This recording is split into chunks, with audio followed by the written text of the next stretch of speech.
Welcome to the Defense and Aerospace Report. I'm Vagan Radian here at the Reagan National Defense Forum at the Ronald Reagan Presidential Library in Simi Valley, California, where our coverage is sponsored by Boeing and Leonardo DRS.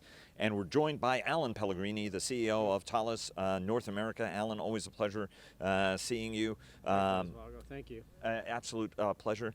Talk to us a little bit. You know, the Thales has undergone a transformation with the Gemalto acquisition, where you guys have gone from an avionics and radio and comms company and air defense and radars to something which has now an enormous cyber component to the company. Made a lot of investments also you guys have in artificial intelligence as well. I should note Northrop is our cybersecurity sponsor and sponsors our weekly cyber report. But talk to us about the cyber maturity model certification that the cybersecurity maturity model certification, CMMC, that the department is going to, and what that means to you as a CEO, where you are in the certification process. Because for years this has sort of been delayed in being rolled out, in part because folks were like, oh, this is it's a huge burden on companies and it's going to be very hard. Whereas you guys are actually fully certified, I think, at this point. Yeah, I think we've certainly embraced the framework and the policy, and it helps being a cybersecurity company by nature, which has been enhanced with the Gemalto acquisition that we concluded earlier in the year. We think it's given us a leg up to kind of aggressively go implement that policy. And so our go-to-market Thales Defense and Security Company in the U.S. has now made the investments and is ready to go. And we think in very good position. So we've embraced the policy and have been full force implementing it. And what does that mean for your supplier base, right? Because you guys have thousands of suppliers. How does that piece of it go? How much of it are you responsible for? How much are they directly responsible to the department for? Because at the end of the day, that also has been a challenge, especially for smaller suppliers that are very, very integral, but folks have looked at as more sort of mom and pop operators on which the entire industry depends. Yeah, good question. So, we've taken the approach of looking to help our suppliers. Again, with the expertise we have, and the fact that we believe we've had a head start in getting it implemented in our defense business in the U.S., we believe we're in an excellent position to help all of our suppliers in that supply chain, which is the approach that we've been proactively taking, and so far so good. This year was a tough year for Thales, the parent company, but you guys continue to have very, very strong growth. Talk to us about what sort of the strategic goal is and what some of your priorities are in 2020.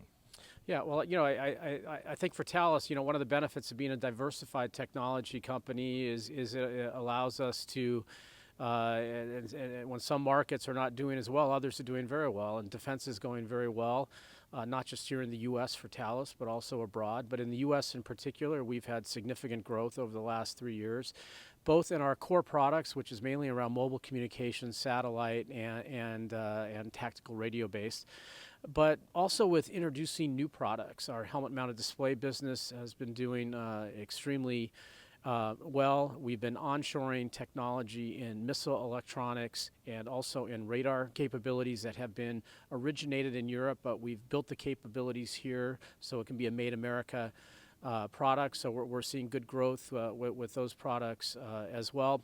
With the addition of some of the Gemalto capabilities, we also inherited some great relationships with the U.S. government and DoD for the types of identity management, biometric, and data security products they brought to us. So we've enhanced our presence with the U.S. government as a result of that acquisition as well. And there has always been a lingering concern with this administration putting America first as sort of a strategic priority. Have you felt any? And you and I have talked about this before. Have you felt any sting at all by because of the fact you're a French-owned company? Yeah. No, we're certainly concerned. As you said, some of the language was a little concerning to us and to our company leaders back in Paris. But we really haven't felt the effects. I mean, I think we've been very proactive in meeting with all of the agencies in DoD that are involved in this. And the confidence that I get when I meet with them is that, look, the U.S. government is taking some steps to protect ourselves, mostly not focused on countries like France or companies like Thales. So we've still maintained an outstanding relationship with those organizations. We've talked a lot about the fact that Thales is an active investor, and we hope that the government's going to continue to welcome our investment. They've assured us they are. The CFIUS process we went through on the Gemalto acquisition was very comprehensive, but very fair and in a timely manner. So we were very pleased with it. So we think we're in good standing with the U.S. government, which helps. But we think all the people, and I was encouraged today, just listening to the proceedings, regardless of what party the speakers were from, there seemed to be this unanimous view that working with our allied partners is essential as we confront countries like China and Russia, and of course France is a very big part of that. And so, despite any maybe more superficial or comments or things we see on TV, I think underlying that are very strong relationships and alliance, and we don't see any negative effects here with Thales in the U.S. To the contrary, we're seeing really good appreciation of the products that we're offering, and consequently, we're seeing the growth. And last question is on speed. Everybody is talking about the speed. Yeah. I know you talked to Ellen Lord about it. Yeah. Dr. Griffin is focused on speed. We heard about the importance of speed from Dr. Esper. Dr. Roper, same thing. What does that mean for you? Because you have a long and varied career that's in the commercial side of the business, the defense side of the business, whether on tech, on support. Yeah. How are you guys thinking about this space and how you accelerate? Because compared with some of the big, back at home, Thales is sort of like the big entrenched incumbent, whereas here you're a little bit more of the insurgent compared with what some of the other guys are offering.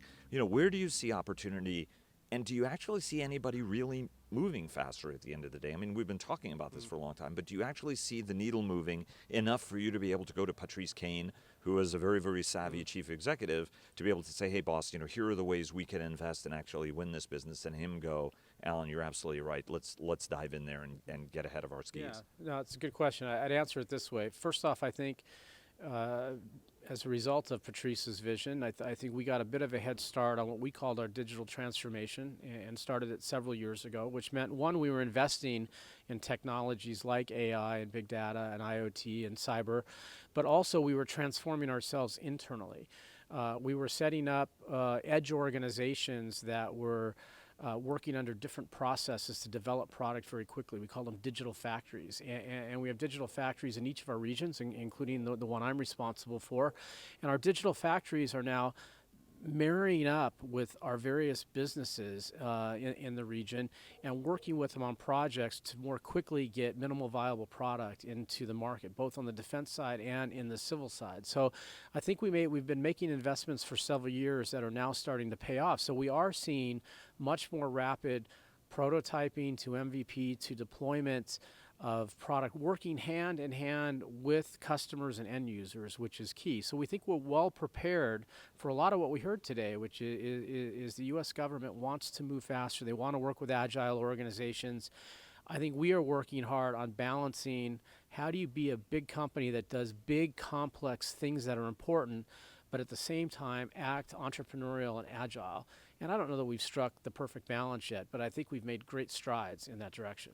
And how does it feel to be back in California, pretty much one valley from where you were born and raised? Yeah, well, it's always great. This is still home. I went to school at UCLA and USC, so this is definitely home. I was hoping for better weather, so the clouds and rain weren't exactly what I had hoped would be dialed up. But nonetheless, it's great to be here, and it'll always be home. Yeah. It's a beautiful state, and I also think like the difference is people here think this is sort of freezing. Absolutely freezing weather, whereas everybody in Washington would be like, yeah, this is kind of comfortable. Yeah, no, absolutely. But I love Washington, D.C. It's been my new home for 7 years, and I totally embraced it. The Nats, the Caps, the Wizards, the whole thing. So I love D.C. I love all the culture it brings, but it lacks in the weather, that's for sure. It does. Although traffic here is a little bit worse than it is in D.C.